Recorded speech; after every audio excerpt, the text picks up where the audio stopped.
আমাদের পাশাপাশি এক বৌদি মেয়েতে ঝামেলা হওয়াতে উনি আমার বাড়ি বয়ে ঝগড়া করতে এসছে। ঝগড়া না করেই ওনাকে বুঝিয়ে বাড়ি পাঠিয়ে দিলাম। উনি এসে বলছে, আপনি গিন্নিকে ডাকুন, আপনার গিন্নিকে ডাকুন, সবসময় একটা ঝামেলা পাকিয়ে রাখে। আমি বললাম, আরে বাবা, ঝামেলা পাকিয়ে রাখে ঠিক আছে, কিন্তু ঝগড়া করবেন না। উনি বলছে, কেন কেন শুনি? কারণ হচ্ছে ঝগড়ার স্কুলে মাস্টার ডিগ্রি নিয়ে পাশ করেছে আমার গিন্নি। তা আপনি কি পরে ঝগড়া করতে ভালোবাসেন? উনি বলছে, কেন?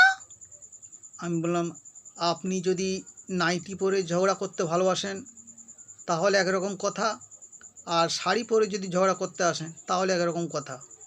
উনি বলল, আমি ওইসব কিছু বুঝি না, আমি ঝগড়া করতে আসছি, ঝগড়া করে যাবো। আমি বললাম, আরে দাঁড়ান, আমার গিন্নি একজন ঝগড়ার মাস্টার ডিগ্রি পাশ করা মেয়ে, সে আপনার মতো মেয়ের সঙ্গে ঝগড়া করতে যাবে? উনি বললেন, কেন কেন খুশি কেন করবে না?